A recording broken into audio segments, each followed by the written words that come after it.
we're paying our farmers twice as much for their beef that you're buying here today than what they've been getting from the multinationals who are selling that same beef for $12 and $13 a pound. Earlier this year, the government came out with a compensation package for beef farmers. Near 85% of it went to 2 big meat packing plants. The people who have made about an additional 300% profit over this BSE problem. So the people making the biggest profits have also gotten the lion's share of the compensation package. So today you can see what you're doing. You're supporting local farmers, providing them some value for their product, and getting a deal yourself.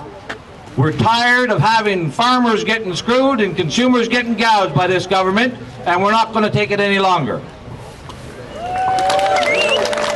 As you're in the lineup, you'll see a Lanark Graves cemetery right beside our order form. You'll see on it the tombstones of family farms and sawmills and abattoirs and a host of others. That's what's happening due to over-regulation in the rural areas. My friend Mike Wheeler came to help me film the Perth rally. Soon after he got there, we were approached by a woman who wanted to show us her truck. So they can see it. This is a block. It's a block when you have your wagons loaded. Rope, which I lassoed a cow with yesterday. Baler twine for the baler. This is for wounds on the animals. Air for the tractor tires. Sarah explained how you always have to be prepared for the unexpected when you are a farmer. She definitely was prepared. We have to keep our tractors in shape with oil as well. Now that's just a little bit of it. We also, I do anyway, keep a roll of toilet paper because you never know when you're in the fields when you have to go to the bathroom. And I think maybe what we really need is a butterfly net to get the government and tell them we need some help. And we run about 300-400 acres. I have 150 head of cattle. Haven't sold any for 2 years. And I'm tired. And I'm 73 years old. My husband's 82. And we have no help. And our taxes are behind. And the government charges us 15% on back taxes, which we don't have to pay. We don't have money to pay it. So there you have it. And it's a sad, sad situation. And we work early morning to night and drop in bed. Barely have time to cook our meals or energy left to do it. Ladies and gentlemen, although these proceedings are metaphoric and figurative, this is a very serious situation. I have been sent here by Prime Minister Paul Martin and Premier Dalton McGuinty to put an end to the illegal acts that are taking place in this farmers' market, as well as to abuse and oppress the rebellious citizens of Lanark County. Everyone who is here today, whether you are buying or selling illegal farm produce, is in violation of the law, which has been created by politicians and bureaucrats who are much, much more intelligent than you are. By order of the government, I am forced to send armed bureaucrats into the crowd to arrest the suppliers of LLA-inspected beef, ungraded vegetables and eggs, and unpasteurized apple cider. This is shameful. I am the nameless bureaucrat. For the safety and protection of my job, I ask that you issue a warrant for the arrest of Jack McLaren on the grounds that he sold unpasteurized apple cider at this location. If Mr. McLaren attempts to resist, use whatever force is necessary. Just get him up here. The reason you pasteurize cider is because the people pick their apples off the ground and there could be animal feces on the ground. We pick ours off the trees where there is no animal feces because there's no giraffes in our area. We also have a clean place where we make it. Along comes government inspectors, bureaucrats. They tell me I have to pasteurize it. I said to him, so what you're telling me is it's all right to feed your customers animal feces if you boil it first.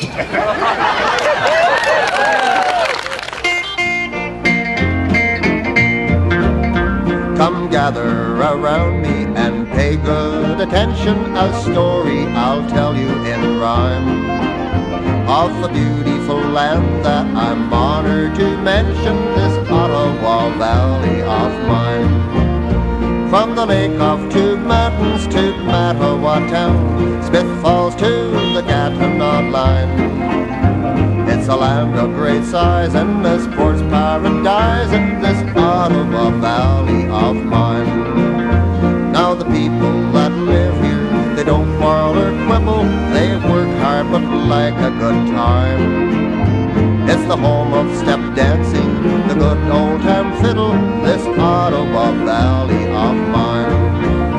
From the hills of Deep River to Buckingham's Mills, from Shawville to Perth on the Tay. For music and mirth, there's no place here on earth like the Ottawa Valley, they say.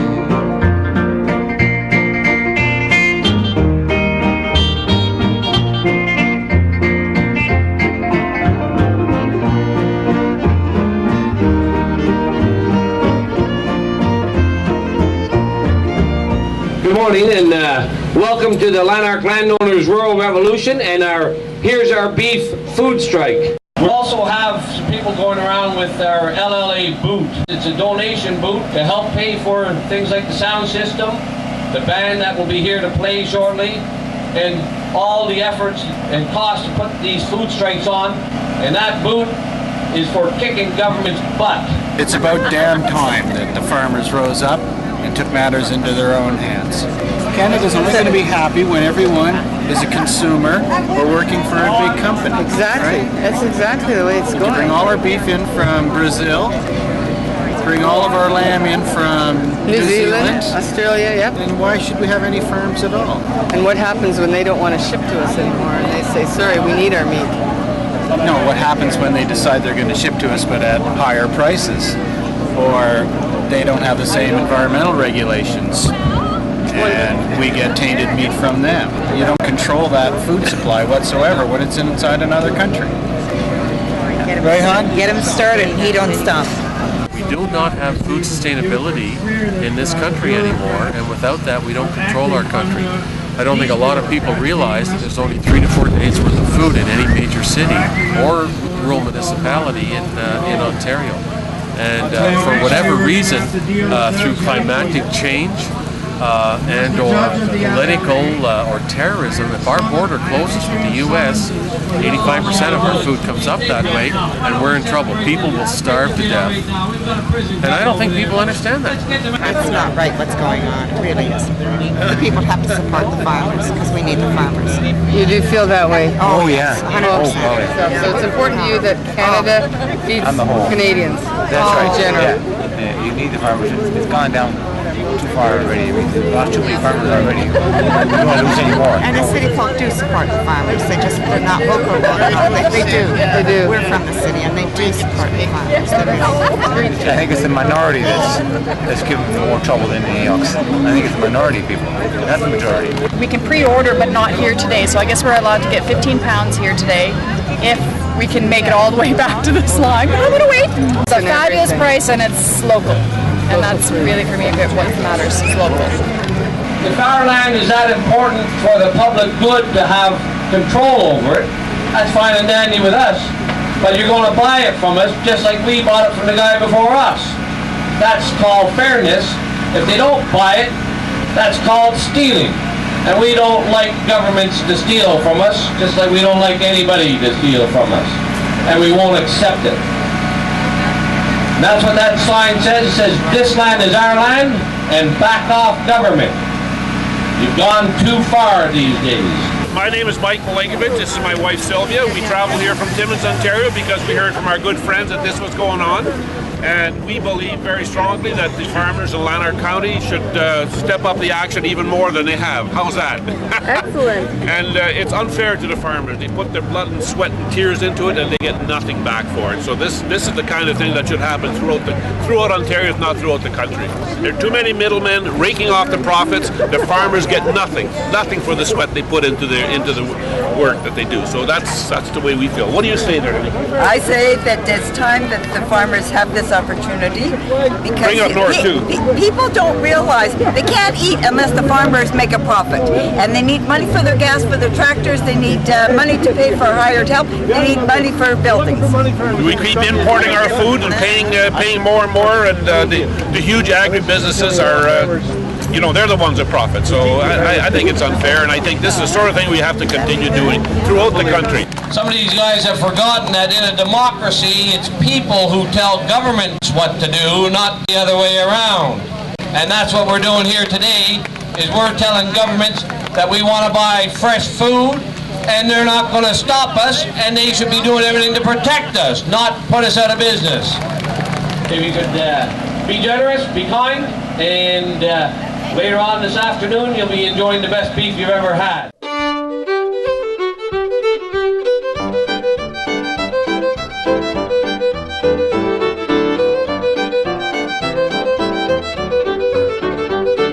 Here by 6 a.m. every door to these two buildings were blocked with tractors and bales of hay. We had closed up both the OMAF and the M&R buildings here in Kemptville. About 6:30 the police pulled in force. There was a half a dozen cruisers with a couple, 2 to 3 men in each cruiser. About a half hour later we had about 5 cruisers show up. Told us that we were breaking the law, not letting people into these buildings today. Randy Hillier went over to talk to the several police officers that were on scene, and at that time, as he approached them, they approached him as well and backed him into a corner. They wanted to arrest us. The police came up and were very aggressive. I saw what was going on, so I gave a shout to the other members to come. And lots of threats of different charges and stuff. We didn't back down. We locked arms. The police did let us know that there were enough cells for us to be detained. They threatened us to physically move us and bring in more police. So when enough of our members got on scene, the police seemed to back down a bit. They saw a reason and started to back off, and by about 7:30 they only had about 3 cruisers left. We were pretty close to being arrested this morning. Like, they read the full Miranda rights and everything to us this morning, and that's the first. It was within seconds I thought of being arrested. Yeah. Mr. Hillier around? If you put 2 cruisers right there. Sure, that was the original plan. We're just going to put 1 cruiser right there. Things didn't go smoothly this morning, did they? We're here, hopefully we can have a peaceful, positive protest in there. You guys can get some good media coverage and get your point across. And hopefully someone listens to it. That's the whole idea. The important people listen to it. The important people are all here. Have a lovely day. No, we will. We'll try to entertain you. These guys who work here and collect money from us every week with their wages, when they decide to go on strike, they can close up those buildings anytime they want. And again, the public can't get into them. Well, they didn't like getting a little taste of their own medicine this morning. Thought they could intimidate us and arrest us and get us out of here. They got a little lesson at the Kemptville College in democracy and what people do when they keep getting screwed by our government. Russ Hillier, Randy's son, helped me interview several people at the Kemptville rally. So my name is Russ Hillier. I just want to ask you a couple questions today. What brings you out to the LLA event? Well, we heard about the economically priced beef, so we came out to get our supply, so to speak. Well, I want to help the farmers out because I think the stores are ripping everybody off with the prices of meat now. You feel the farmers need a lot of support in these times? Yep. You'll never get it from the Liberals. We're here because we want fresh fruit, not organized by the government and not controlled. Now, do you think these demonstrations accomplish anything? Well, it builds awareness. I think it's all going through a vacuum. Yeah, I think it does. There's always a bunch of people together can make more noise than one person by themselves, and you need an organized movement. It should have been done right away. Yeah. I mean, how long has this been going on? So do you think the problems afflicting rural Ontario are going to change anytime soon? They're not going to change if people don't force a change. You know, they're moving in a certain direction with this increasing legislation, and it's going to get stickier and stickier as you go along unless people stand up and say, whoa, that's enough. Only a lot of people are going to have to stand up and say it. They're going to have to keep saying it until somebody listens. Do you think the Americans are ever going to open up the border? Well, I think Canada should start testing their beef. What's the big deal? It's maybe $20. You add on another $20. At least they'll be able to sell their beef to Japan, and that opens up another industry where they can hire people to do these testing. So everybody's going to profit in the long run. Farmers are going to sell their beef, and there's going to be more jobs. But of course, this is a Liberal government. They only put jobs to their own people. People need to talk to the right people. It doesn't do any good if you sit around and gripe to each other. You've got to make yourself visible at things like this. You've got to read the information. You've got to join if there is an organized group so you can talk together. You need to write to your provincial ministers. You need to write to your federal ministers. You need to write to your local guys, whoever they are. You need to send the emails, you need to write the letters, you need to make the phone call, you need to come to things like this and stand here and be heard. I think a lot of people don't realize if it wasn't for the farmer, they wouldn't have any food. And part of the problem is because so many people have never lived in a rural area, and most people now live in the cities. So when it comes down to it, all they think about is milk coming out of the bag. They have no concept of what it took to get that milk into the bag. Scary. We've also closed up the Ontario Ministry of Agriculture and Food. The people who keep coming out with these stupid regulations that prevent farmers from selling their products, prevent farmers from making a profit, and help putting farmers out of business. We're a family farm to try and keep going. They've got to fight the elements. They never get rich. They're doing good if they break even a lot of years. And the last thing they need is a bunch of regulation that we've gotten along just fine without for the last 100 years. Why all of a sudden are these things so dangerous that we have to be protected from this stuff? And these people care about what they're doing. Their families are eating this food. They're taking care of it. They're using proper procedures. Like, you don't see farmers that just came out of 8th grade and started farming anymore. Most of these guys have degrees. You're at an agricultural college here. The Ministry of Agriculture and Food and the Ministry of Natural Resources, who of course think wildlife is far more important than farmers and farms, and they want us to feed the deer for them so they can sell hunting licenses and make a whole pile of money and let farmers go bankrupt feeding them. So, like I said, 2 birds with 1 stone. We closed up the Ministry of Natural Resources this morning as well. How are we going to start there? June 19th.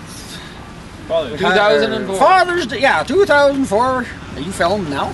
What happened on the day of this incident? Well, we went down and met John Vanderspank. That's the farmer that owned the property. They were going out to hunt deer, and I took down 2 hunters from Renfrew, Sean and his buddy Matt, and they were out scouting around. They never seen any deer, nothing. Arguing all his crew with canine dogs. I don't know how many vehicles they had, 4 or 5, 6.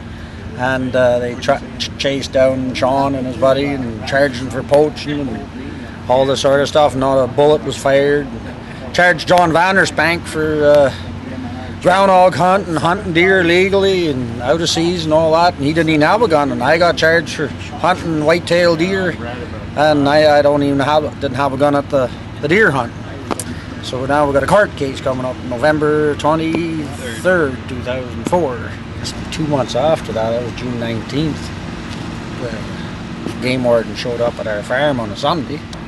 I had a cell phone in the tractor and I just went like this, 1 minute lads, I'll be with you. And as I was loading bales slowly in and out of the barn, phoned the house, told John Van Jenner, and I said, you better start phoning the boys, because I said they're in the yard, 2 game wardens sitting right here.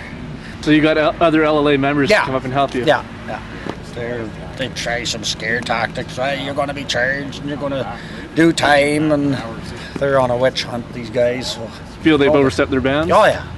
Coming in on a Sunday for one thing. So anyways, I held them up for quite a while, and I asked them more questions what they had for me, and they didn't like that. They were terrible nervous the whole time. Anybody going to show up here? We've been blocked in before. I said, no lads. I said, nobody's going to block you in. All of a sudden the posse showed up. I heard the van doors opening and shutting, and then they were pretty mad, and they just closed their books and the game was over, and give them a little tuning and they were on their way. And they left after that? And they didn't come back. Haven't yet either.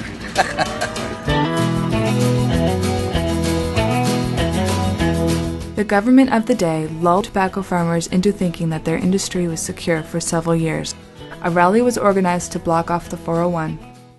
Busloads of supporters traveled down to Tillsonburg to support the tobacco farmers. Large amounts of money were invested by these farmers to keep competitive by upgrading their kilns and buying more quota. All this fell apart when the Premier of Ontario instigated his aggressive campaign for a smoke-free province. Tobacco growers and businesses that had complied with regulations and built smokers' rooms were all left with no recourse. Tobacco farmers had been encouraged to comply with these new rules to upgrade their kiln systems, only to be told a few years later that their industry was in decline and their quota was going to be drastically reduced. Seeing that we're in the tobacco belt, we want to put that belt around McGinty's neck and draw it a little bit tighter down here. It's not just going to be a talk with McGinty that we want. It's going to take a lot more than his word to make us believe that he's going to fix things. We're going to want some concrete, firm, public statements and commitments from him on what he's going to do, and we're going to help him decide what he's going to do. They were not fighting smoking, but the methods used to bring them down. Some farmers told us that their quota had been reduced to 27%. This Tuesday, Dalton put a tax on cigarettes, works out to over 16 cents a pack. And he's put 3 of them on in the last year. That's on top of all the tax that's already on there. You know that the tobacco farmer doesn't receive 16 cents a pack from tobacco? Sounds like a pretty good get-rich scheme to me. We're not going to take it anymore. Government, if you want to get rid of tobacco, buy us out. Simple as that.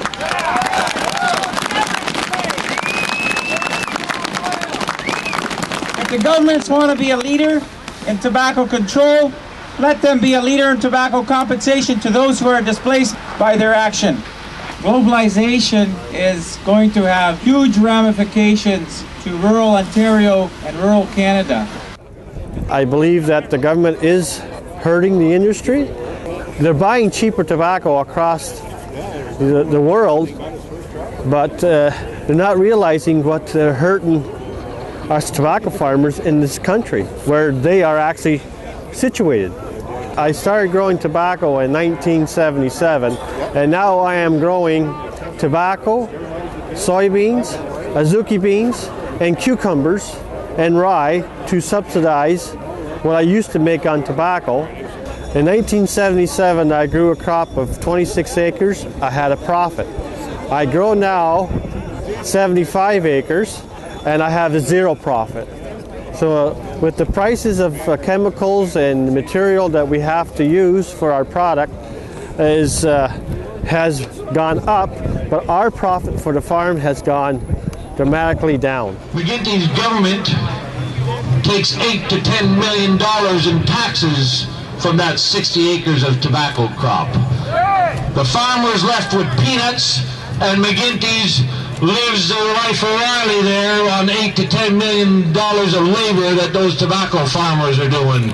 And now he wants to put the nail to them with this reverse auction and put them out of business with no money for their quota, no money for their property. He wants them to be bankrupt. We're not going to let McGinty do that.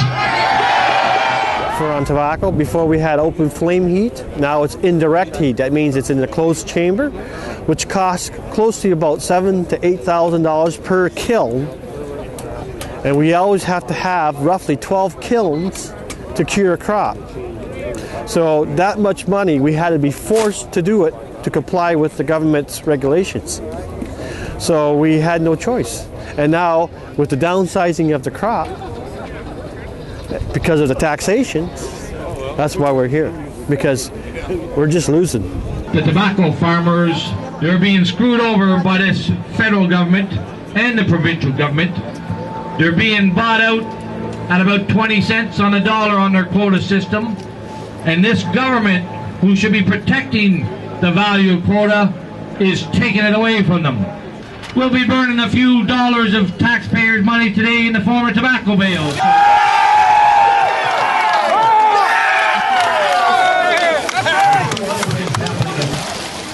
Some Canadian cigarettes contain a high percentage of imported tobacco from countries that have few, if any, restrictions on the chemicals used to grow and treat that tobacco. It was these facts that made us all question the real motive behind this smoke-free agenda. Let's make sure we keep that smoke burning back there too. So here we are today, and again we are at war, but we shouldn't have to be. The veterans from my family and from so many other families from across this great land put their lives on the line. Many didn't return, so that we could indeed live in a free and democratic society. Today, government at all levels are stripping us of our rights to live and grow and farm in our very own rural communities. In the newspaper on Monday, Ontario Ag Minister Steve Peters is asking the province's farmers for patience in response to today's blockade. He also stated he has no plans to meet with organizers of the grassroots. This tells me he has no intention of meeting with farmers to solve the problems we're all faced with.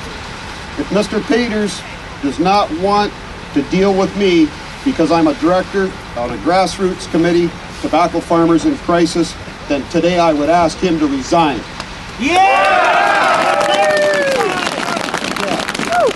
The rural revolution has begun in this part of Ontario, and it will spread from coast to coast.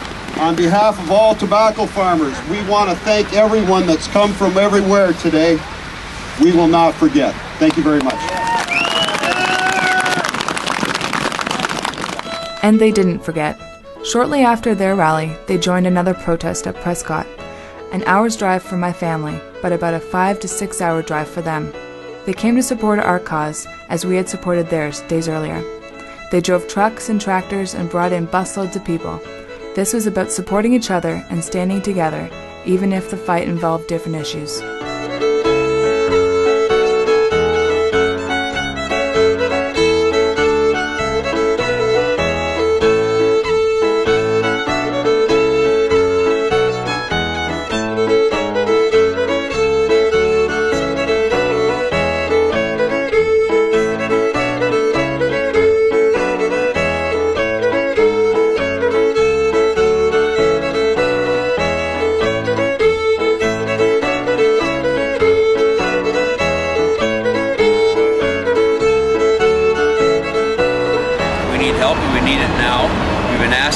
And they just keep forgetting about us all the time.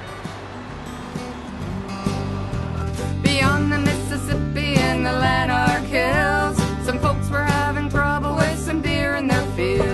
They called and wrote the M&R and tried to complain, but all their calls and letters, they were all in vain. They'd heard about some rebels up the Renfrew line. A bunch of angry country boys had made some signs. So around the kitchen table on a bright sunny day, they formed a group and called themselves the LLA. We're fighting hard to try and keep the family farm, stop the way they designate our land. But someone's passing bylaws with a stroke of a pen that'll only bring the tractors on the highways again. Well, they nominated Randy as the president choice. Now rural people on the land would have a good voice. Soon the group headed down to Kempville town, and with a truckload of feed they shot the M&R down.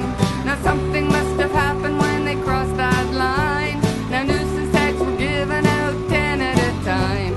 Rules and regulations, studies and consultations, what you're doing to us is just a crime. Government officials knocking at our door, can't you read our back off signs? Well, the people in the city had heard the debate. No unexpected food from the farmer's gate, so they drove to the country past the police blockades, past the long line of cars and the tractor parades. Yeah, they all stood together, they lined up to wait to buy their meat pies and eggs from the farmer's gate. Yeah, farmers are fighting, so you will still find Canadian food on your plates. Will anyone care when they are all gone and you get all your food from the States? Well, the LLA momentum, yeah, it won't stand still. From Tilsonburg and Prescott up to Curry Hill, the farmers and their tractors weave along the road. The burden of their troubles is a heavy load, but now we stand together in united display, a group of rural residents in united display, a group of rural residents, the LLA. Yesterday I had the very great privilege of tabling a motion in the House of Commons, as Gord said, demanding that the Liberal government do two things. Number one, immediately remove the cash deposit requirement.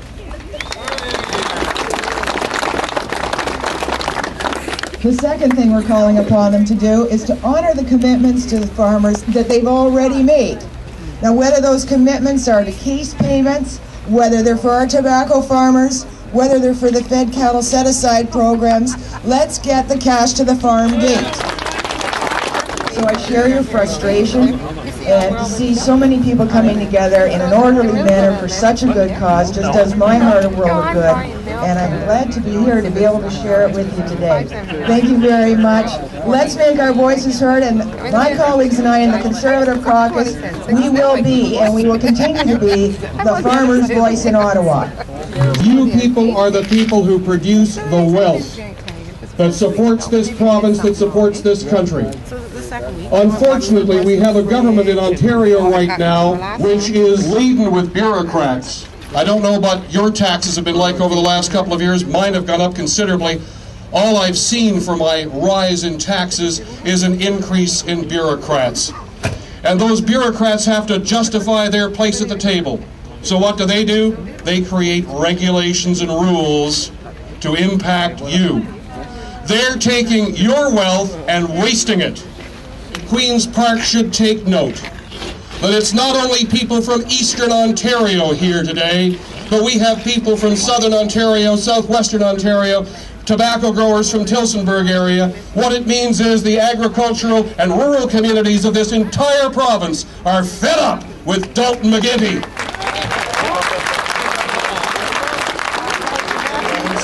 And again, it's great to see the solidarity of people from all over the province coming here today to show the provincial government that it's time for them to back off and let us get on with our lives, enjoying our land, doing our business the way we've done it. In this country, they always talk about multiculturalism. Well, we are one of the multis in culture. Why are we the one that's being ignored and being stepped on? I think it's wrong. I think we have to show the province that we're not going to let it happen anymore. Toby Barrett, it's yours. As a provincial member of Parliament, as was mentioned, a lot of my farmers are tobacco farmers, beef farmers, and corn farmers. We know where corn and soybean prices are right now, and we can't sell our beef. And Dalton McGuinty has declared war on tobacco. And we really appreciate the understanding that we're getting from people like yourselves in Eastern Ontario. Randy Hillier and some of the usual suspects showed up down our way, and you've given us some hope. We thought we were on our own down in the rural south. So a heartfelt thank you to the Landowner Association. We're trying to encourage politicians in government to represent our interests. And our farm organizations have to realize that you can fight today for a little bit more money, but that doesn't solve the problem. You'll just be back tomorrow to fight for a little bit more. And it's an ongoing fight every year. Because they're not fixing the problem. Then they have to start fixing the problem.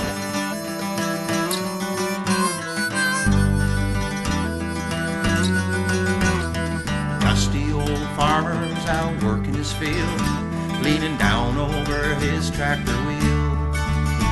When a government man comes onto his land saying, I got you a brand new deal. I'm hearing some things on my radio, like they're gonna start metering our wells.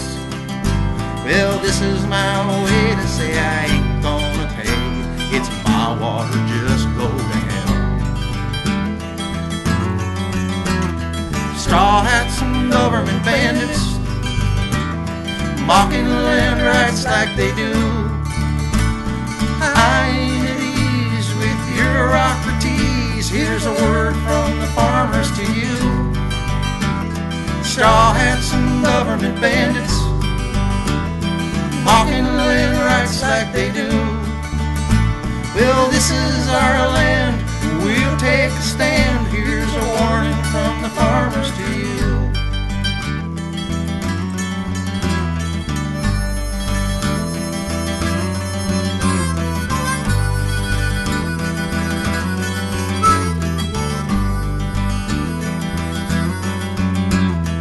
Combines gang up, take most of our bread. Things just ain't like they used to be. Canadian kids after American dreams, leaving the farm for the big factories. If the government thinks that it's helping out down at the old family farm, well, they need to look at our fields and our brooks, 'cause they ain't doing nothing but harm. Straw hats and government bandits mocking land rights like they do. Well, I ain't at ease with bureaucracies. Here's a word from the farmers to you. Straw hats and government bandits mocking land rights like they do. Well, this is our land, we'll take a stand. Here's a warning from the farmers to you.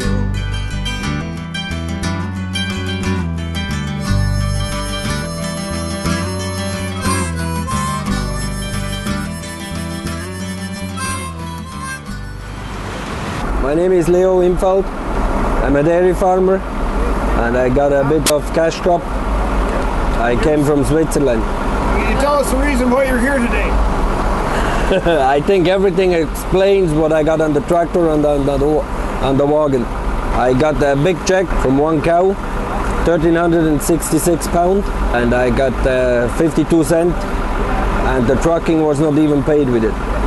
The cow will give about 400 pounds of ground meat. If you put that in 1/4 pound hamburger, gives you 1,600 hamburgers. And if you buy them at McDonald's or any fast food chain, it's about $1.70. It gives $2,720 for that cow. But surely it's not the farmer that makes it. I think we have to change our government a lot, especially all the regulations that are coming up. And the ones that are already in place, we have to fix them. Do you think this LLA people know what we're up to in this thing? Do you think that we're getting support from people or not? Yes. Yeah? Yes. More and more. Yes. And what about the OFA? Are they supporting this down here? I'm still an OFA member, but I don't believe too much in them. A little disappointed, eh? Yes. I got much more effort into LLA.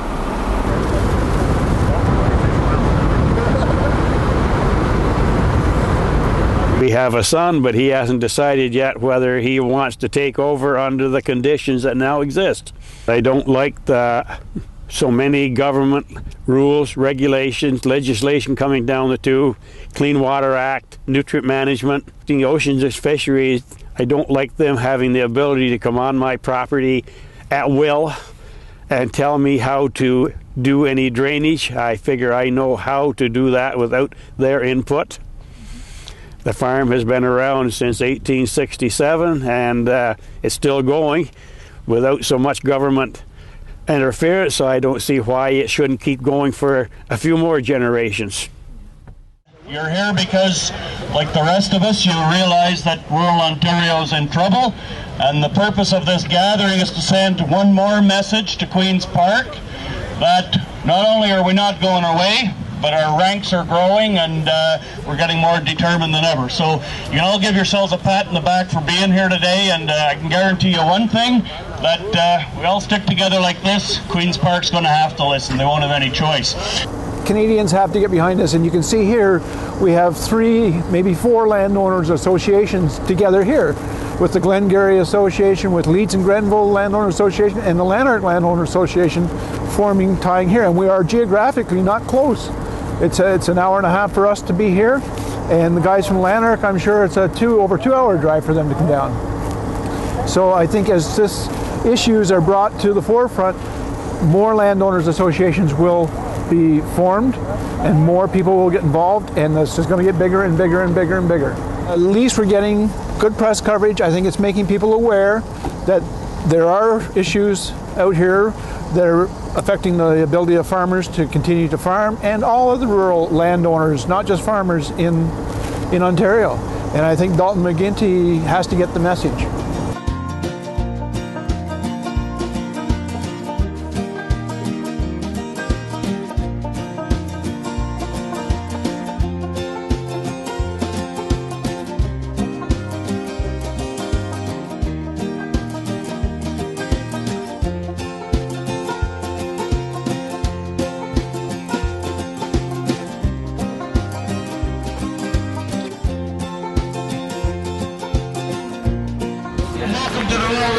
And I'm sure everybody inside the building would like to say welcome down to Queen's Park here today.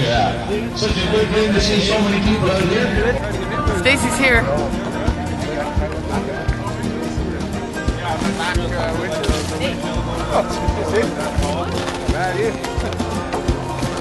Hi. Cool. Nice to meet you.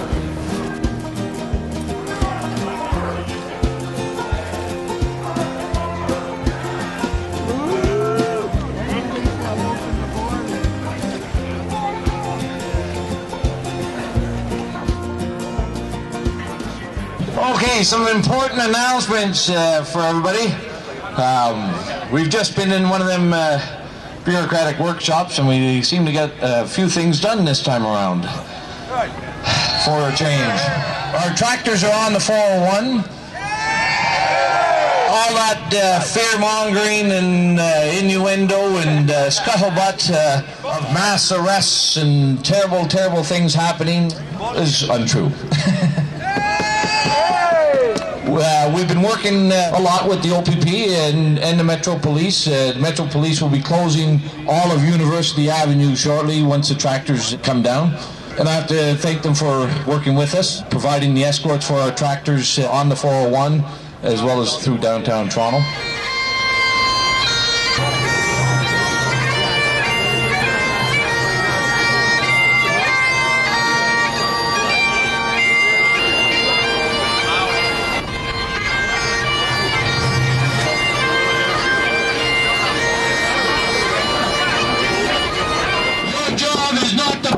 Out of business. Your job is to protect our property, protect our freedom, and do the right thing, McGuinty. No more destroying Ontario farmers.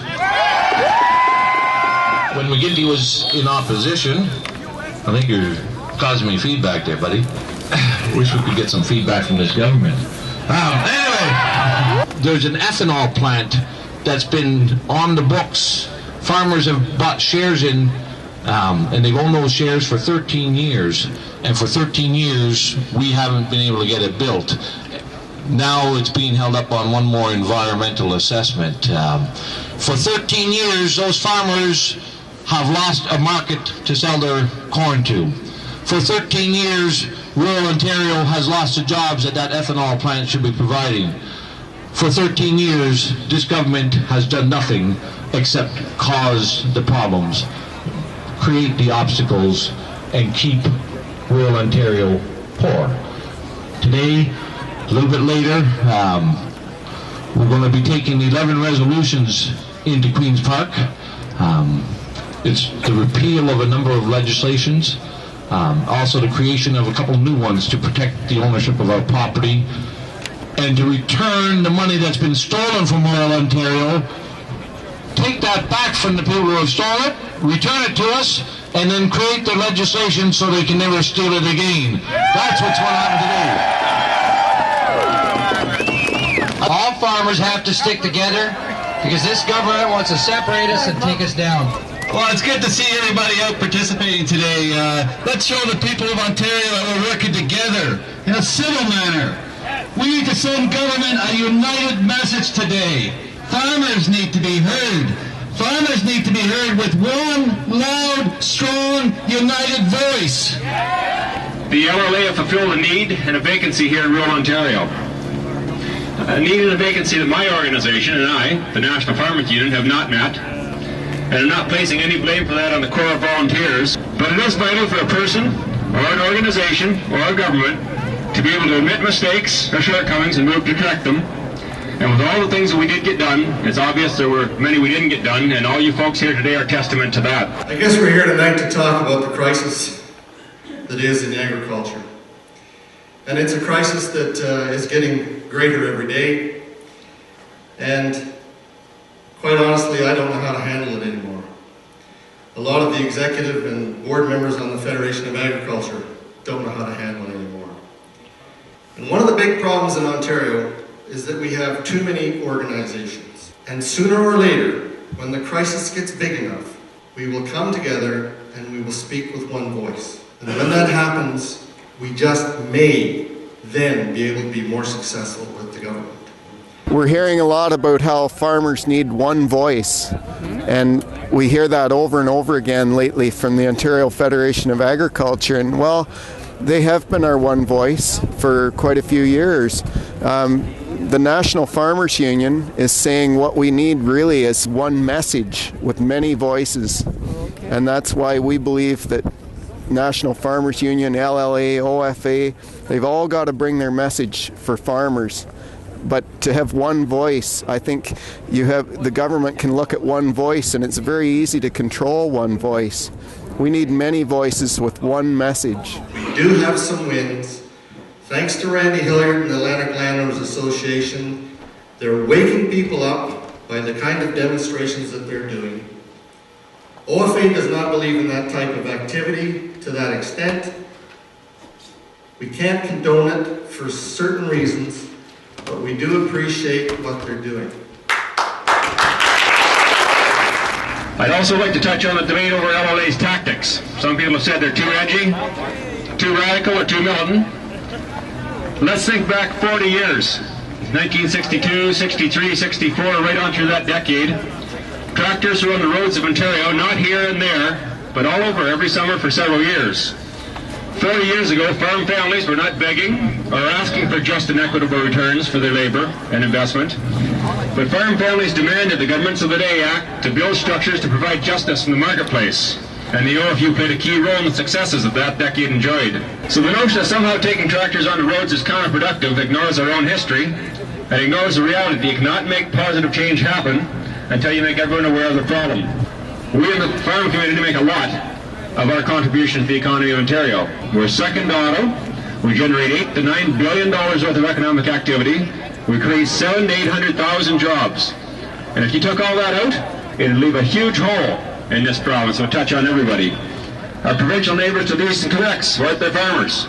Our neighbors to the south of the U.S. support their farmers. And we need the support of our people in our government here in Ontario. We need the public servants and the building that's behind you to step forward and get their shoulders under the load with us. We need our government to understand and to help our fellow Ontarians understand the crucial importance of safe, abundant, nutritious food grown right here in Ontario.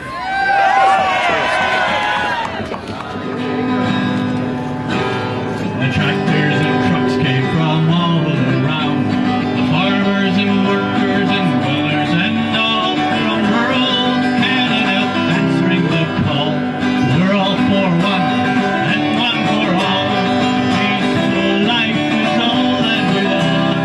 Yeah, come walk in our shoes before you judge. Climbing hard, working with so much to give. Bureaucratically strangled. How can we live bureaucratically strangled? It's a heck of a sacrifice to be here today. But what you're doing is making a point that you are not being treated with the respect that you have earned over the generations. We rolled on down the old 401. Come on, they said, let's go have some fun. We'll peacefully say that we've all had enough. The government's playing a little too rough. Reporters were there, as were the police, each taking our pictures. Now wasn't that neat? We'll be on the cover of paper and press. Police files are ready if they make arrests. A peaceful life is all that we want. Come walk in our shoes before you judge. Kind and hard-working with so much to give. Bureaucratically strangled. How can we live bureaucratically strangled? I'm so glad to see so many of you here today, especially on such short notice. You know, many of my colleagues and I stand up in the House almost daily, fighting for the government to give agriculture and rural Canada the respect it deserves. It's a tough fight, let me tell you, because they seem to be focused on the urban areas only, and to heck with the rest of us. Rural Canada produces 40% of our exports in this country. 40%. If we lose rural Canada, we lose that business. And that's not good for Canada. We've seen the Liberal government in Ontario cut support to agriculture by 23% last week. That's not acceptable either. We have to fix that. In my riding as well, Prince Edward Hastings, we experience the same as you. We have family farms, and not one or two or three or four or five, but the dozens and dozens that are going down every year, year after year. People that have given their lifetime and generations. Farms that should be passed on to the next generation, so our young people should have hope.